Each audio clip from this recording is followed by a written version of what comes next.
Current సరఫరాలో fail, రైతు బంధులో fail, విత్తనాలు ఎరువులు సరఫరాలో ఫెయిల్, ఫెయిలేనా?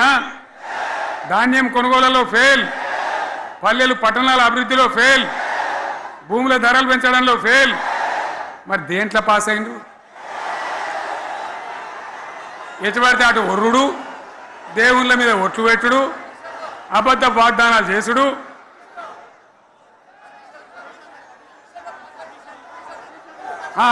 కమిషన్ అట 20-30% కమిషన్లు తీసుకున్నాడు, సంచులు నింపుడు, సంచులు మోసుడు.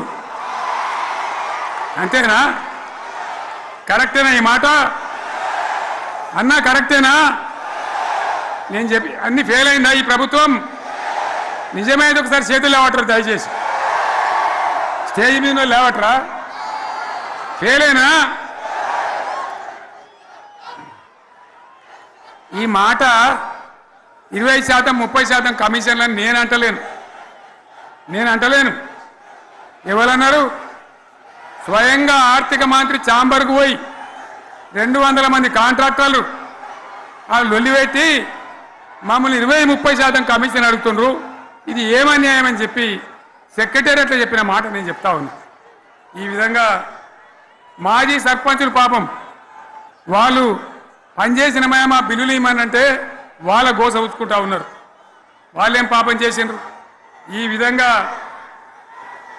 ఘోరం. ఇంకా ఈ అందానికి ఏం మాట్లాడతారు? కేసీఆర్ నువ్వు రా అసెంబ్లీకి, నీ కాయగూరు ముచ్చట్లు తింటానికా? పిల్లలు అడిగితేనే మీరు జవాబు చెప్తలేరు, ఉన్నట్టు నిలబెడితే ఆ ఆర్థిక మంత్రి అసెంబ్లీలో లేచి 20% కమిషన్ తీసుకుంటాను కేటీఆర్ మాట్లాడితే ఆయన లేచి భుజాలు తడుముకుంటాడు. నీకెందుకయ్యా బాధ? నువ్వు తీసుకుంటేనే నీకు బాధ ఉండాలి కదా. లేచి పేదలు ఉల్లి పెడతా ఉన్నాడు ఆయన అసెంబ్లీలో. ఈ విధంగా చాలా గందరగోళంగా, అవివేకంతో, అజ్ఞానంతో చాలా ఘోరం చేసి అడ్డమైన మాటలని చెప్పింది. దాంతో మనం కూడా గోల్మాలైపోయినాం. తీర్థం పోదాం తిమ్మక్క అంటే వాడు గుల్లే, మనం సల్లే. ఆ గతికి తెచ్చింది ఇలా ప్రజల గతి. మరి మనం కూడా, ప్రజలు కూడా ఆలోచన చేయాలి. ఆవేశం కాదు. గాడిదలకు గడ్డేసి బలరకు పాల్పడితే వస్తాయా? మరి ఇప్పుడు ఏం చేయాలో ఆలోచించాలి. ఓ తమ్ముడు అన్నాడు హైదరాబాద్లో, ఆయన ఇల్లు కూడా కొడితే, కేసీఆర్ అన్నా యాడున్నావు, నువ్వు రావాలి, కత్తి వాంచేతలు పడితే యుద్ధం నన్ను చేయమని పడుతుంది. అంతేనా? ఇది కూడా విచారించాలి ప్రజలు. మీకు అర్థం కావాలని నేను చెప్తా ఉన్నా. అందుకే ఓడగొట్టుకున్న కాడనే వెతుక్కోవాలి. మీ వెంట బీఆర్ఎస్ ఉంటుంది, మీ వెంట కేసీఆర్ ఉంటాడు. 100% మళ్ళా తెలంగాణ విజయం సాధించాలి, గులాబీ జెండా ఎగిరేయాలి, అద్భుతమైన తెలంగాణను మళ్ళీ సాధించాలి. ఇక బీజేపీ కథ 11 ఏళ్ళ రాజ్యం చేయబట్టి తెలంగాణకు 11 రూపాయలు ఇచ్చిండ్రా? వాటిదే బబ్రాజమానం భజగోవిందం,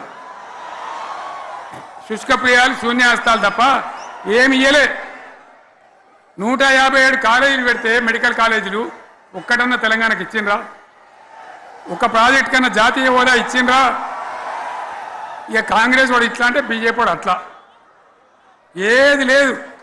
ఇక ఉల్టా మనయే ఖమ్మంలో 7 మండలాలు గుంజుకున్నారు, సీలేరు ప్రాజెక్టు గుంజుకున్నారు. నరేంద్ర మోడీ మాట్లాడతాడు, ఏం మాట్లాడతాడు? తెలంగాణ వచ్చిందిరా అని తెలంగాణలో సంతోషపడితే తల్లిని చంపి బిడ్డను బతికిచ్చిండ్రు అంటాడు. ఎన్నోసార్లు అంటాడు, ఒక్కసారి కాదు. ఈ విధంగా అది కూడా మనం అనిపించేది కాదు. ఈ సందర్భంలో ఒక మాట బీజేపీ అంటే నాకు జ్ఞాపకం వచ్చింది.